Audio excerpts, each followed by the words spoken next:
আলোচনা। আলোচনা বিভাগের রচনাগুলি এ বইয়ের বিশেষ প্রয়োজনে এবং গ্রন্থকারের অনুরোধে লিখিত। বইয়ের মধ্যে যেসব বিষয় আলোচিত হয়েছে তারই পরিপূরক হিসেবে এই রচনাগুলি পাঠ করা উচিত। তা না হলে প্রত্যেকটি রচনা খণ্ডিত ও অসম্পূর্ণ মনে হবে। রচনাগুলি গ্রন্থকারের প্রশ্নাবলীর উত্তরে ও প্রয়োজনে লিখিত বলে তাদের পূর্ণতা অপূর্ণতার জন্য লেখকরা দায়ী নন। পশ্চিমবঙ্গের প্রত্নতাত্ত্বিক নিদর্শন ও সাংস্কৃতিক ইতিহাস, শ্রী জিতেন্দ্রনাথ বন্দ্যোপাধ্যায়, কারমাইকেল অধ্যাপক, প্রাচীন ভারতীয় ইতিহাস ও সংস্কৃতি, কলিকাতা বিশ্ববিদ্যালয়। দেবদেবীর মূর্তি পূজা কতদিনের প্রাচীন? পশ্চিমবঙ্গে তথা উত্তর পূর্ব ভারতে দেবদেবীর মূর্তি পূজার প্রাচীনত্বের বিষয়ে সমগ্র ভারতে এই অনুষ্ঠানের প্রচলনের সহিত জড়িত। ইহা এখন সর্বজন গ্রাহ্য মত যে মূর্তি পূজা প্রাগার্য ভারতবাসীদের মধ্যে প্রচলিত ছিল। বৈদিক আর্যগণ আদিতে মূর্তি পূজক ছিলেন না, পরে সাংস্কৃতিক সমন্বয়ের ফলে ইহা আর্য সমাজে প্রবেশ লাভ করে। পূর্ব ভারতে তথা পশ্চিমবঙ্গে কখন যে ইহা প্রচলিত হয় তাহা সঠিক বলা দুরূহ। ভারতের এই অঞ্চলে আর্য উপনিবেশের পূর্ব হইতেই আর্য ও প্রাগার্য ভারতীয় দিগের সংমিশ্রণ বহুল পরিমাণে সংঘটিত হইয়াছিল। কাজেই মনে হয় যে এতদঞ্চলে মূর্তি পূজা জনগণের মধ্যে খ্রিস্টপূর্ব যুগ হইতেই বিস্তার লাভ করে। কিন্তু ইহাও স্বীকার্য যে বহু প্রাচীন যুগের মূর্তি অদ্যাপি আবিষ্কৃত হয় নাই। ইহার অন্যতম কারণ এই যে ভারতীয়গণ সুপ্রাচীন যুগে প্রস্তর, ধাতু ইত্যাদি অধিকতর স্থায়ী উপাদানে তাহাদের উপাস্য দেবদেবীর মূর্তি নির্মাণ করিত না। মূর্তি সাধারণত মৃন্ময় বা দারুময় ছিল এবং ইহারা অপেক্ষাকৃত ক্ষণস্থায়ী হইত। এই প্রসঙ্গে উল্লেখযোগ্য এই, এখনও রাঢ় দেশের বহু গ্রামে এবং উপনগরে নানা বর্ণে চিত্রিত দারুময় মূর্তি মন্দির মধ্যে নিত্য পূজিত হইতেছে। শিব পূজা ও শৈব ধর্মের প্রাচীনত্ব। ভারতবর্ষে শিব পূজার প্রাচীনত্ব সমধিক। ইহা বা ইহার আদিম প্রতিরূপ যে প্রাগবৈদিক যুগ হইতে এদেশে প্রচলিত ছিল এ অনুমান অসঙ্গত নহে। সিন্ধু নদের উপত্যকায় যেসব প্রাচীন নিদর্শন আবিষ্কৃত হইয়াছে উহা এই বিষয়ে একটি সুস্পষ্ট ইঙ্গিত প্রদান করে। বেদের রুদ্র দেবতার রূপ কল্পনার মধ্যে এই আদিম দেবতার রূপের কিঞ্চিত প্রকাশ ঘটে এবং এই বৈদিক ও অবৈদিক দেবতার সংমিশ্রণে যে শিব দেবতার রূপ বিকশিত হয়, পরে উহাই সাম্প্রদায়িক শৈব ধর্মের প্রতীক দেবতা রূপে পরিকল্পিত হয়। সাম্প্রদায়িক শৈব ধর্ম যে বৈদিক যুগের শেষের দিকে বিকাশ লাভ করিয়াছিল তাহার সাহিত্যগত নিদর্শন পাওয়া যায়। পাণিনি এবং তাহার ভাষ্যকার পতঞ্জলি, আলেকজান্ডারের ভারত আক্রমণের গ্রিক ইতিহাস রচয়িতাগণ এবং প্রাচীন বৌদ্ধ ও জৈন শাস্ত্রকারগণ এ সম্বন্ধে বহু প্রামাণিক তথ্য সংকলন করিয়া গিয়াছেন। রাঢ় দেশেও যে শিব পূজা সুপ্রাচীন যুগ হইতে প্রচলিত ছিল সে বিষয়ে আমরা নিঃসন্দেহ হইতে পারি। তবে ইহা অস্বীকার করা যায় না যে এই সম্বন্ধে খ্রিস্টপূর্ব যুগের নিদর্শন বিরল। সেই যুগের এতদ্দেশীয় ইতিহাস আজও অনেকাংশে অজ্ঞাত রহিয়াছে বলিয়া এ বিষয়ে স্পষ্ট কিছু বলা যায় না। শিবলিঙ্গ পূজার উৎপত্তির কারণ এবং ইহার প্রাচীনত্ব। লিঙ্গ পূজা ভারতবর্ষে তথা পৃথিবীর অন্যান্য দেশে বহু পুরাতন কাল হইতে প্রচলিত। ইহার মূলগত বৈশিষ্ট্য এই যে ইহা সৃষ্টিক্রিয়ার আদিম প্রতীকরূপে পরিকল্পিত। শিব দেবতা পৌরাণিক যুগে প্রধানত সংহারকর্তা বলিয়া পূজিত হইলেও তাহার উপাসক দিগের নিকট তিনি প্রাক পৌরাণিক কাল হইতেই জগৎস্রষ্টা। এবং সকলের পিতা বলিয়া পরিগণিত ছিলেন। লিঙ্গ এই কল্পনারই আদিম প্রতীক এবং দেবতার পিতৃত্বের পরিচায়ক। এই জন্যই শিবমূর্তি পূজার সঙ্গে সঙ্গেই শিবলিঙ্গ পূজার প্রচলন হয়।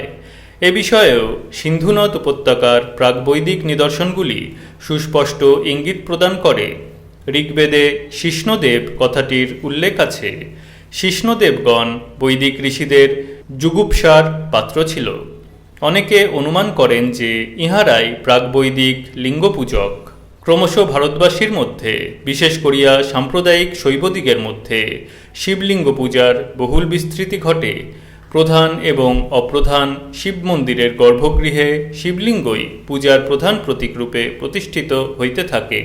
শিবের নানা প্রকার লীলামূর্তি এইসব মন্দিরের চতুষ্পার্শ্বে খোদিত হইলেও শিবের লিঙ্গমূর্তি পূজার প্রধানতম রূপ হিসাবে ব্যবহৃত হয়। এ প্রথা অদ্যাপিও হিন্দু ভারতে বর্তমান। শিবলিঙ্গের যে সকল প্রাচীনতম নিদর্শন পাওয়া গিয়াছে ওইগুলি অত্যন্ত বাস্তবধর্মী ব্র্যাকেটে রিয়েলিস্টিক ব্র্যাকেট ক্লোজড। ওই জন্যই বোধ হয় শিবলিঙ্গ পূজা উচ্চস্তরের হিন্দু দিগের মধ্যে প্রথমে সমধিক আদৃত হয় নাই। মহাভারতের অপেক্ষাকৃত অর্বাচীন অংশ অনুশাসন পর্বে কৃষ্ণ উপমন্যু সংবাদ পর্বাধ্যায়ে ইহার স্পষ্ট উল্লেখ দেখিতে পাই। কিন্তু এজন্য অনুমান করা সঙ্গত হইবে না যে হিন্দু জনসাধারণের মধ্যে ইহার প্রসার ছিল না। উচ্চবর্ণের শাস্ত্রকারগণ ইহার প্রসার সম্বন্ধে প্রথমত উদাসীন বা বিরূপ মনোভাবাপন্ন হইলেও ক্রমশ এই অনুষ্ঠানকে স্বীকার না করিয়া পারেন নাই। কিন্তু তখন এই শৈব প্রতীকের রূপ পরিবর্তিত হইয়াছিল। ইহার বাস্তবধর্মিতা প্রায় বিলুপ্ত হইয়া গিয়াছিল এবং কালক্রমে এতদূর কনভেনশনালাইজড হইয়াছিল যে আধুনিক কোনো কোনো পণ্ডিত ইহাকে বৌদ্ধস্তূপ পূজা হইতে উদ্ভূত বলিয়া অনুমান করিয়াছেন। রাঢ় দেশে কোনো কোনো শিব মন্দিরের অভ্যন্তরস্থ শিবলিঙ্গের উৎপত্তি সম্বন্ধে কিংবদন্তি প্রচলিত আছে। এই সকল গল্প গোপ জাতি এবং তাহাদের গাভীগুলির সহিত সংশ্লিষ্ট। প্রসঙ্গক্রমে উল্লেখযোগ্য এই যে অনুরূপ কিংবদন্তি ভারতবর্ষে, বিশেষ করে দক্ষিণ ভারতে পূজিত কোনো কোনো শিবলিঙ্গের সম্বন্ধে প্রচলিত। ইহার বিশেষ কি কারণ তাহা সম্যক বলা যায় না, তবে ইহা বলা যেতে পারে যে শিব পূজা এবং শিবলিঙ্গ পূজা দেশের তথাকথিত অপেক্ষাকৃত নিম্নস্তরের জনগণের মধ্যেই যে বিশেষ বর্তমান ছিল, এই সব কাহিনীগুলিতে তাহারই ইঙ্গিত পাওয়া যায়। আদিম জাতিদিগের মধ্যে মেনহির ও মনোলিথ পূজার প্রচলন দেখা যায়। উহার সহিত লিঙ্গ পূজার কিঞ্চিত পরোক্ষ সম্পর্ক বর্তমান আছে বলিয়া মনে হয়। অনেক ক্ষেত্রে এই মেনহিরগুলি আদিম জাতিগণের পূর্বপুরুষ পূজার ব্র্যাকেটে অ্যানসেস্টর ওয়ার্শিপ ব্র্যাকেট ক্লোজড পরিচায়ক। কোনো কোনো মেনহিরে সমুষ্ক শিষ্ণের প্রতিকৃতি অঙ্কিত দেখা যায়। উত্তরপ্রদেশের ভিটা নামক স্থানে যে অর্ধভগ্ন স্তম্ভশীর্ষ ব্র্যাকেটে প্রশ্নবোধক চিহ্ন ব্র্যাকেট ক্লোজড আবিষ্কৃত হইয়াছে, উহাতে 5টি মনুষ্যের আবক্ষ মূর্তি ও একটি সমুষ্ক শিষ্ণ খোদিত আছে। স্বর্গীয় রাখালদাস বন্দ্যোপাধ্যায় এবং গোপীনাথ রাও ইহাকে শিবলিঙ্গের অন্যতম প্রাচীন নিদর্শন বলিয়া গণ্য করিয়াছেন, কিন্তু এই অনুমান কিঞ্চিত সংশোধিত করা যাইতে পারে। ইহা সত্যকারের মুখলিঙ্গ নহে এবং ইহা উপরিউক্ত মেনহিরধর্মী বস্তু। তবে শিবলিঙ্গ যে পূর্বপুরুষের স্মারক হিসাবে পূজিত হইত, তাহা অপেক্ষাকৃত প্রাচীনকাল হইতে অদ্যাপি বর্তমান। রাঢ় দেশের ঝাড়গ্রাম, মেদিনীপুর প্রভৃতি অঞ্চলে যে একমুখ লিঙ্গ ও চতুর্মুখ লিঙ্গ দেখিতে পাওয়া যায়, তাহার অন্যতম কারণ এই যে এইসব স্থানে শিব পূজার বহুল প্রচলন ছিল। লকুলিশ পাশুপত সম্প্রদায়ের উৎপত্তি যে পশ্চিম ভারতে হইয়াছিল, তাহার বহু সাহিত্যগত ও প্রত্নতাত্ত্বিক প্রমাণ পাওয়া যায়। কিন্তু মধ্যযুগে পূর্ব ভারতের উড়িষ্যা, রাঢ় দেশ প্রভৃতি স্থানেও এই সম্প্রদায়ের যে বহুল বিস্তৃতি ঘটে, তাহার পর্যাপ্ত নিদর্শন আমরা পাই। এই একমুখ লিঙ্গ ও চতুর্মুখ লিঙ্গগুলি যে পাশুপত সম্প্রদায়ের পূজার প্রতীক হিসাবে ব্যবহৃত হইত তাহা অনুমান করা অসঙ্গত নহে। বেগুনিয়ার ব্র্যাকেটে বরাকর ব্র্যাকেট ক্লোজড অন্যতম মন্দির গাত্রে আমরা লকুটপানি লকুলিশের প্রতিমূর্তি দেখিতে পাই। কলিকাতায় কালীঘাটের কালী মন্দিরের অনতিদূরে অবস্থিত নকুলেশ্বর শিবলিঙ্গ যে এই লকুলিশেরই পূজা প্রতীক এ বিষয়েও নিঃসন্দেহ হইতে পারি। বৈষ্ণব ধর্মের প্রাচীনত্ব, বলরামের পূজা, বাংলার বিষ্ণুমূর্তির বৈচিত্র্য। সমগ্র ভারতবর্ষে বিষ্ণু পূজা বহু পুরাকাল হইতে প্রচলিত থাকিলেও প্রাচীনত্বের দিক দিয়া ইহা শিব পূজার পরবর্তী। এই পূজার প্রধান প্রতীক বিষ্ণু বৈদিক আদিত্য বিষ্ণু নহেন। পৌরাণিক বিষ্ণু বাসুদেব, নারায়ণ ও বৈদিক বিষ্ণুর সংমিশ্রণ। এই পূজায় বাসুদেব কৃষ্ণের অগ্রজ বলরাম এবং পুত্র ও পৌত্র প্রদ্যুম্ন ও অনিরুদ্ধ ইহারা সকলে বাসুদেবের সহিত পূজিত হইতে থাকেন। ইহাই পাঞ্চরাত্র বৈষ্ণব মতে বুহ বা চতুর্মূর্তি পূজা। এই পূজা খ্রিস্টপূর্ব দ্বিতীয় বা প্রথম শতক হইতে ব্যাপকভাবে বিস্তৃত হয় এবং গুপ্ত ও পরবর্তী যুগে ভারতবর্ষের বিভিন্ন অংশে বিস্তৃতি লাভ করে। এই সময় বাংলাদেশেও যে ইহার সমধিক প্রচলন ঘটিয়াছিল তাহার কিছু কিছু নিদর্শন আজও পাওয়া যায়। বাংলার পাল রাজাদের সময়ের বহু বিষ্ণুমূর্তি আবিষ্কৃত হইয়াছে। এইগুলি এতদ অঞ্চলে বিষ্ণু পূজার প্রাধান্যের নিশ্চিত সাক্ষ্য প্রদান করে। বলরামের পৃথক পূজাও যে এদেশে প্রচলিত ছিল তাহারও কিছু কিছু নিদর্শন অদ্যাপি বর্তমান। বর্ধমান জেলার অন্তর্গত বড় বলরামপুর গ্রামে বহুর্ভুজ বিশিষ্ট বলরামের সুবৃহৎ দারুনির্মিত মূর্তি আজও পূজিত হইতেছে। দশাবতারের কোনো কোনো অবতারের বিশেষ করিয়া নরসিংহের মূর্তি বাংলাদেশে আবিষ্কৃত হইয়াছে। বিষ্ণুর বুহরূপের পরে সম্প্রসারণ হয় এবং ইহা চতুর্বুহ বা চতুর্মূর্তি হইতে চতুর্বিংশতি মূর্তিতে পরিণত হয়। এই 24টি মূর্তিরও কোনো কোনো ভেদ মধ্যযুগের বাংলাদেশে পূজিত হইত। উহাদের অধুনাপ্রাপ্ত মূর্তি ইহার প্রমাণ। বাংলার তথা রাঢ় দেশের বিভিন্ন প্রকারের বিষ্ণুমূর্তিগুলি সাধারণত উত্তর ভারতীয় শৈলী অনুসারে নির্মিত। অধিকাংশই চতুর্ভুজ, শঙ্খচক্র গদা পদ্মধারী স্থানক মূর্তি। এক পার্শ্বে পদ্ম করা শ্রী এবং অন্য পার্শ্বে বীণা ধরা পুষ্টি বা সরস্বতী। পিঠিকায় কৃতাঞ্জলি হস্ত ক্ষুদ্র গরুর মূর্তি ও অন্যান্য মূর্তি। আসন মূর্তি এবং শয়ন মূর্তি বিষ্ণু এদেশে অল্পই পাওয়া গিয়াছে। বিষ্ণুর দশাবতার মূর্তিগুলির মধ্যে মৎস্য, কূর্ম, বরাহ, নরসিংহ ও বামন বা ত্রিবিক্রমের পৃথক মূর্তি কিছু কিছু আবিষ্কৃত হইয়াছে। একই প্রস্তরখণ্ডে খোদিত পাশাপাশি 10টি অবতারের মূর্তিও এখানে পাওয়া যায়। মূর্তিশিল্পের দিক দিয়া ইহাদের শৈলী উত্তর ভারতীয় শিল্পশৈলীর সহিত উপমিত হইলেও ইহার প্রাদেশিক বৈশিষ্ট্য লক্ষ্য করা উচিত। প্রসঙ্গত উল্লেখযোগ্য মহাপ্রভু শ্রী চৈতন্যদেব কর্তৃক প্রবর্তিত গৌড়ীয় বৈষ্ণব ধর্মের প্রচলনকাল হইতে যে বিষ্ণু পূজার প্রচলন আরম্ভ হয়, উহার প্রতীক সাধারণত কৃষ্ণের লীলামূর্তি। বালগোপাল ব্র্যাকেটে নাড়ুগোপাল ব্র্যাকেট ক্লোজড, বেণুগোপাল, মদনমোহন, রাধাকৃষ্ণ ইত্যাদি বিভিন্ন কৃষ্ণমূর্তি মধ্য ও বর্তমান যুগে বিভিন্ন বিষ্ণু মন্দিরে প্রতিষ্ঠিত দেখিতে পাওয়া যায়। চৈতন্যদেব তাহার ভক্তদিগের নিকট ভগবান বিষ্ণুর অবতার বলিয়া পরিগণিত হন এবং সেজন্য তাহার এবং তাহার সঙ্গী নিত্যানন্দের কীর্তনরত মূর্তিদ্বয় রাঢ় দেশের অপেক্ষাকৃত আধুনিক বহু বিষ্ণু মন্দিরে পূজিত হইতেছে।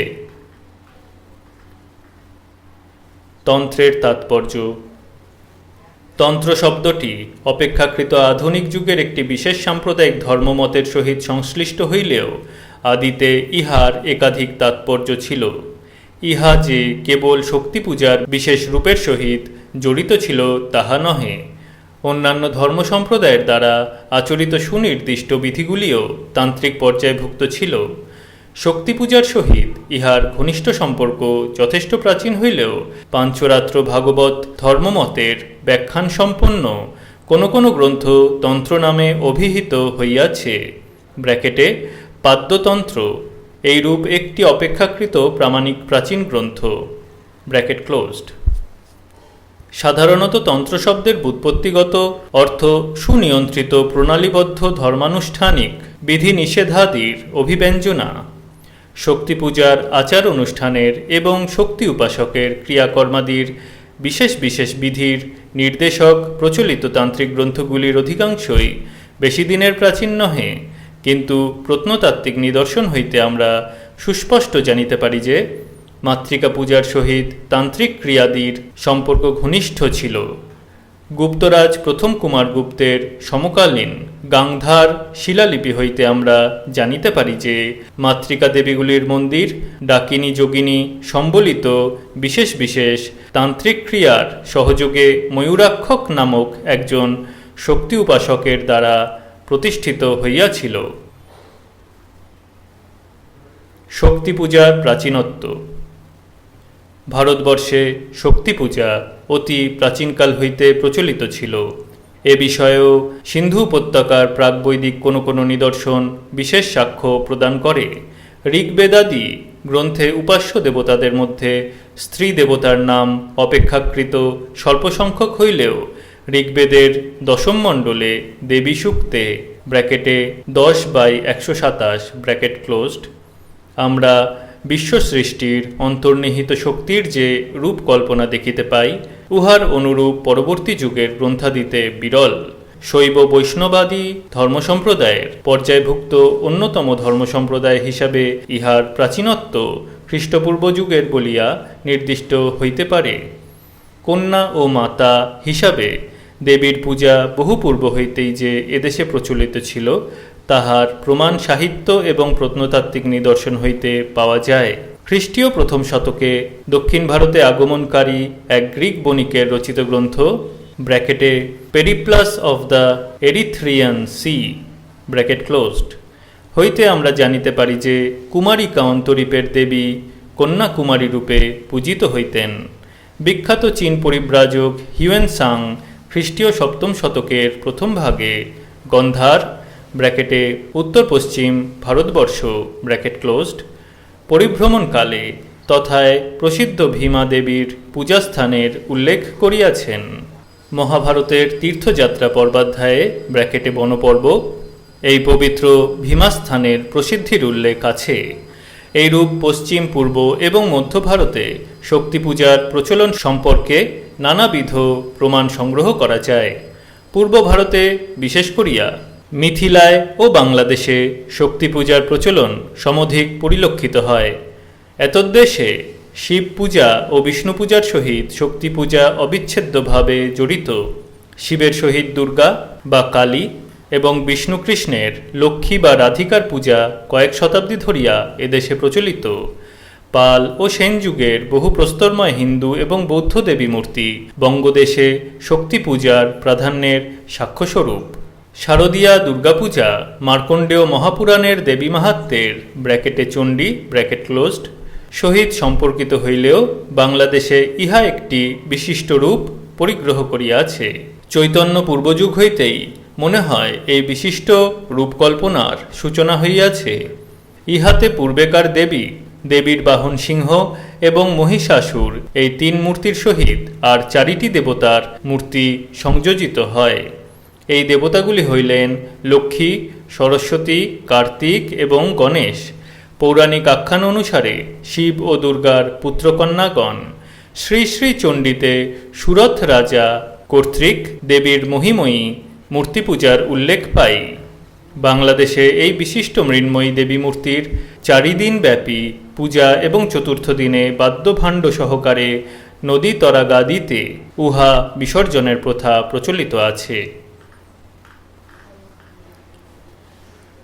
বৌদ্ধতন্ত্র ও হিন্দুতন্ত্রের দেবদেবী।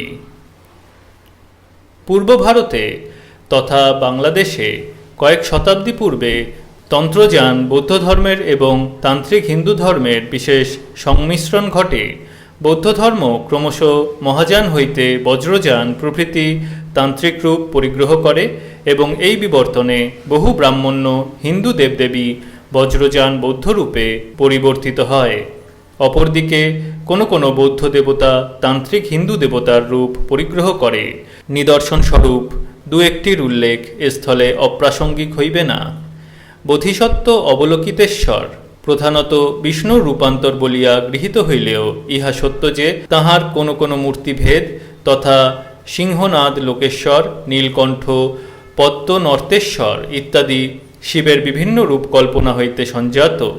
অন্যপক্ষে নৈরাত্তা এবং বজ্রযোগিনী প্রভৃতি বজ্রযান বৌদ্ধ দেবতার হিন্দু রূপ যে কালী এবং ছিন্নমস্তা এ বিষয়ে সন্দেহের অবকাশ অল্প। এই রূপ আরও বহু নিদর্শন উপস্থাপিত করা যাইতে পারে, যাহা উভয় সম্প্রদায়ের ঘনিষ্ঠ সংমিশ্রণের ফলস্বরূপ। পশ্চিমবঙ্গে বৌদ্ধ ও জৈন ধর্মের প্রসার। পাল যুগ ও তাহার পূর্ববর্তীকাল হইতে যে পশ্চিমবঙ্গে বৌদ্ধ ও জৈন ধর্মের প্রসার ঘটিয়াছিল, তাহার প্রত্নতাত্ত্বিক ও সাহিত্যগত নিদর্শন পাওয়া যায়। মহাযান ও বজ্রযান বৌদ্ধ ধর্ম সম্পর্কিত বহু মূর্তি যে রাঢ় দেশে সেকালে পূজিত হইত, তথায় অধুনা আবিষ্কৃত সেই সব মূর্তি তাহার প্রমাণ। জৈন ধর্ম সম্বন্ধেও এই উক্তি প্রযোজ্য। বাংলার পালবংশীয় নৃপতিগণ যে ভগবান সুগতের বিশেষ উপাসক ছিলেন, উহা তাহাদের অনুশাসন হইতে জানা যায়। বৌদ্ধ পালরাজগণ এবং তাহাদের উত্তরাধিকারী ব্রাহ্মণ্য হিন্দু সম্প্রদায়ভুক্ত সেন রাজগণ ধর্ম সম্পর্কে উদার দৃষ্টিসম্পন্ন ছিলেন এবং তৎকালে তাহাদের রাজ্যে অন্যান্য ধর্মেরও বহুল প্রসার ও প্রচলন ছিল। প্রাচীন মূর্তি হইতে সামাজিক ইতিহাসের উপকরণ সংকলন। বাংলায় প্রাপ্ত দেবদেবীর মূর্তি হইতে সে যুগের সামাজিক ইতিহাসের উপাদান সংগ্রহ করা যায়। মূর্তিগুলি পুঙ্খানুপুঙ্খরূপে বিশ্লেষণী দৃষ্টি লইয়া পর্যবেক্ষণ করিলেই এইসব উপাদান আমাদের হস্তগত হয়। ইহাদের পোশাক পরিচ্ছদ, বেশবিন্যাস, অলঙ্কার ইত্যাদির তাৎকালিক বাঙালি নরনারীর ব্যবহৃত এই সকল বস্তুর সহিত অনেক পরিমাণে সাদৃশ্য দেখিতে পাওয়া যায়। বর্তমান যুগে এই সকলের প্রভূত পরিবর্তন হইলেও পূর্বেকার রীতি আংশিকভাবে এখনও প্রচলিত আছে। তুলনামূলক আলোচনা করিলে সাদৃশ্যগুলি আমাদের দৃষ্টিগোচর হয়। ইহার সপক্ষে বাংলায় প্রাপ্ত শিবের বৈবাহিক ব্র্যাকেটে কল্যাণ সুন্দর ব্র্যাকেট ক্লোজড মূর্তির বৈশিষ্ট্যের উল্লেখ করা যাইতে পারে। বরবেশে সজ্জিত শিবের সম্মুখে দর্পণহস্তা ব্রীড়া বনতা বধূরূপী উমা দণ্ডায়মানা। শিবের হস্তে ত্রিশূল থাকিলেও দক্ষিণ হস্তে একটি ক্ষুদ্র অস্ত্র রহিয়াছে। বিবাহকালীন কুশণ্ডিকা সংস্কারে বর ও বধূর সপ্তপদী গমন একটি বিশেষ আচরণীয় ক্রিয়া। বাংলার এই জাতীয় মূর্তিগুলিতে এই ক্রিয়ারও একটি সুস্পষ্ট ছাপ বর্তমান। প্রাচীন মুদ্রা এবং ইতিহাস চর্চা। লুপ্ত ইতিহাসের পুনরুদ্ধারে প্রাচীন মুদ্রা অনুশীলনের প্রয়োজনীয়তা অবশ্য স্বীকার্য। প্রাচীন ভারতের ইতিহাসে এমন অনেক অন্ধকারময় যুগ আছে, যাহাতে আলোকপাত করিতে গেলে সে যুগের অধুনা আবিষ্কৃত মুদ্রারাজির অনুশীলন অত্যাবশ্যক। ভারতবর্ষের যবন, শক, পল্লব, কুষাণ প্রভৃতি বৈদেশিক রাজন্যবর্গের অধিকারকালের ইতিহাস মূলত তাহাদের দ্বারা প্রবর্তিত মুদ্রাসমূহ হইতে কিয়ৎ পরিমাণে উদ্ধার করা সম্ভব হইয়াছে। সাহিত্যগত ও অন্যবিধ প্রত্নতাত্ত্বিক নিদর্শনসমূহ এদেশের ইতিহাস রচনায় সাহায্য করিলেও বিভিন্ন যুগের মুদ্রাসমূহ এ বিষয়ে বিশেষ কার্যকরী। যেসব বিশেষ বিশেষ স্থানে বিভিন্ন প্রকার ও বিভিন্ন যুগের মুদ্রাসমূহ আবিষ্কৃত হয়, অনেক ক্ষেত্রে সেই সব স্থানের ঐতিহাসিক প্রাচীনত্ব অনস্বীকার্য। বাংলাদেশ সম্বন্ধে এই প্রবচন আরোপ করিতে গেলে আমরা ইহার সত্যতা উপলব্ধি করতে পারি। এদেশের বহু স্থানে অঙ্কচিহ্নযুক্ত মুদ্রা ব্র্যাকেটে punch marked coins bracket closed, ঢালাই মুদ্রা ব্র্যাকেটে cast coins bracket closed, Kushan যুগের তাম্রমুদ্রা, গুপ্ত ও গুপ্তোত্তর যুগের সুবর্ণ মুদ্রা প্রভৃতি বিভিন্ন জাতীয় মুদ্রা পাওয়া গিয়াছে। অঙ্কচিহ্নযুক্ত এবং ঢালাই মুদ্রা মুর্শিদাবাদের গীতগ্রাম নামক স্থানে 24 পরগনার বেড়াচাঁপায় ব্র্যাকেটে চন্দ্রকেতুরগড় ব্র্যাকেট ক্লোজড, হুগলি জেলার মহানাদ গ্রামে, মেদিনীপুর জেলার তমলুক ব্র্যাকেটে প্রাচীন তাম্রলিপ্তি ব্র্যাকেট ক্লোজড ইত্যাদি স্থানে পাওয়া গিয়াছে। ইহার দ্বারা এই সকল স্থানের প্রাচীনত্ব নিশ্চিতভাবে সূচিত হইতেছে। সেকালের ইষ্টক নির্মিত গৃহাদির ভগ্নাবশেষ, মৃৎপাত্রের খণ্ডসমূহ এবং প্রস্তর ও ধাতু নির্মিত দেবমূর্তির পূর্ণরূপ ও ভগ্নাংশ এইসব স্থানে আবিষ্কৃত হইয়াছে। আবার অন্যদিকে ইহাও বলা যাইতে পারে যে সেকালের মুদ্রা কোনো এক স্থানে আকস্মিকভাবে আবিষ্কৃত হইলেই তাহার প্রাচীনত্ব নির্বিবাদে স্বীকার করা যায় না। উদাহরণস্বরূপ বলা যায় যে কলিকাতার কালীঘাট অঞ্চলে ওয়ারেন হেস্টিংসের শাসনকালে গুপ্ত সম্রাটদের অনেকগুলি সুবর্ণ মুদ্রা পাওয়া গিয়াছিল। ইহা হইতেই কালীঘাটের ঐতিহ্য গুপ্তযুগে লইয়া যাওয়া সম্ভব নয়, কারণ অন্য কোনরূপ নিদর্শন এখানে পাওয়া যায় নাই। মুদ্রা এবং অন্য জাতীয় প্রত্নতাত্ত্বিক নিদর্শন একই সঙ্গে এক স্থানে পাওয়া গেলে তথাকার প্রাচীনত্ব বিষয়ে নিঃসন্দেহ হওয়া যায়। প্রাচীন মুদ্রার প্রকৃতি বিষয়ক কয়েকটি কথা। প্রাচীন ভারতের মুদ্রাগুলিকে প্রধানত দুই ভাগে বিভক্ত করা যায়। একটি এদেশের নিজস্ব রীতিতে প্রস্তুত, অপরটি ইহার বৈদেশিক শাসকগণ কর্তৃক প্রবর্তিত। অঙ্কচিহ্নযুক্ত ও ঢালাই মুদ্রা এদেশীয় মুদ্রাশৈলী অনুসারে নির্মিত। বৈদেশিক মুদ্রাগুলি ডাই স্ট্রাক পদ্ধতিতে তৈয়ারি হইত। আবার এমন অনেক মুদ্রা এখানে পাওয়া গিয়াছে যেগুলি বিভিন্ন মুদ্রাশৈলীর সংকর বলা যাইতে পারে। অঙ্কচিহ্নযুক্ত এবং ঢালাই মুদ্রা এদেশের সর্বাপেক্ষা প্রাচীন মুদ্রা। এগুলির প্রথম প্রচলন খ্রিস্টপূর্ব যুগের কোন সুদূর শতাব্দী হইতে আরম্ভ হইয়াছিল তাহা সঠিক বলা যায় না, তবে ইহাদের প্রচলন কাল যে খ্রিস্টীয় প্রথম 2 শতক পর্যন্ত বর্তমান ছিল তাহা অনেকে অনুমান করিয়াছেন।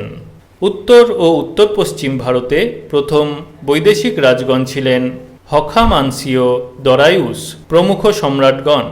তাহাদের রৌপ্য মুদ্রা ব্র্যাকেটে সিগলস ব্র্যাকেট ক্লোজড এদেশে আবিষ্কৃত হইয়াছে। পরবর্তীকালে বৈদেশিক রাজন্যবর্গ ব্র্যাকেটে যবন, শক, পল্লব প্রভৃতি ব্র্যাকেট ক্লোজড স্বর্ণ, রৌপ্য, তাম্র প্রভৃতি ধাতুতে বিভিন্ন যুগে বহু মুদ্রা প্রচলিত করিয়াছিলেন। সাতবাহন, গুপ্ত প্রভৃতি দেশীয় রাজন্যবর্গ বিভিন্ন ধাতুতে প্রচুর মুদ্রার প্রবর্তন করেন।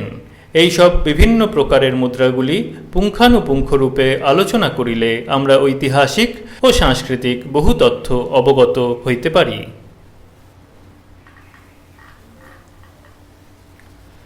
পশ্চিমবঙ্গে প্রাপ্ত মুদ্রা এদেশের ইতিহাস অনুশীলনে উহার প্রয়োজনীয়তা।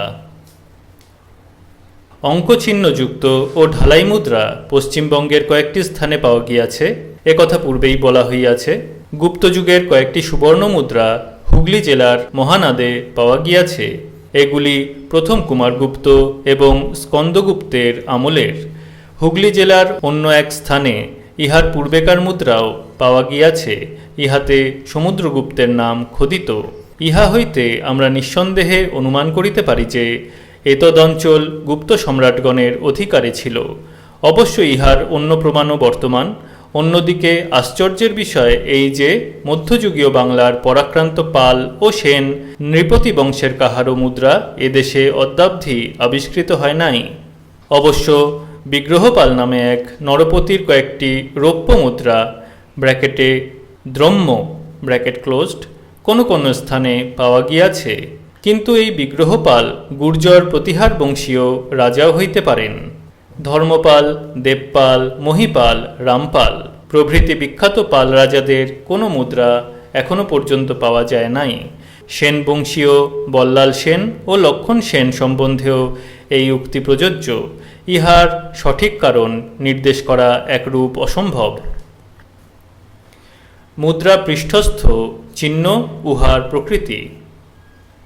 নানাবিধ মুদ্রার পৃষ্ঠে যেসব চিহ্ন দেখা যায় তাহার সঙ্গত ব্যাখ্যা ন্যূনাধিক অনুমান সাপেক্ষ। অঙ্কচিহ্নযুক্ত ও ঢালাই মুদ্রার গাত্রে যেসব ক্ষুদ্র ক্ষুদ্র চিহ্ন খোদিত দেখা যায় উহাদের যথার্থ সংজ্ঞা কি এ বিষয়ে মুদ্রাতত্ত্ববিদগণের মধ্যে মতভেদ বর্তমান। তবে ইহাদের মধ্যে অনেকগুলি যে প্রচলিত ধর্মসম্প্রদায়ের সহিত সম্পর্কিত ছিল তাহা অনুমিত হইতে পারে। পরবর্তীকালেও অনেক মুদ্রায় আমরা একদিকে রাজার এবং অন্যদিকে নানাবিধ দেবদেবীর মূর্তি অঙ্কিত দেখিতে পাই।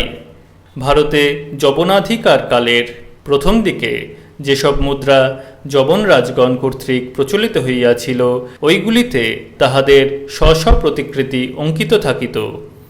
কুষাণ রাজগণের মুদ্রাতেও কদফিস, কনিষ্ক প্রভৃতি কুষাণ নরপতিগণের মূর্তি অঙ্কিত হইত। গুপ্তবংশীয় সমুদ্রগুপ্ত, চন্দ্রগুপ্ত প্রমুখ নৃপতিগণের মুদ্রাতেও তাহাদের স্ব প্রতিকৃতি অঙ্কিত দেখিতে পাই। অন্যদিকে এইসব বিভিন্ন যুগের মুদ্রাগাত্রে যেসব দেশী ও বিদেশি দেবদেবীর মূর্তি খোদিত দেখি তাহা হইতে সেই দেবতার নানান কালের রূপ সম্বন্ধে আমরা বহুল তথ্য অবগত হইতে পারি।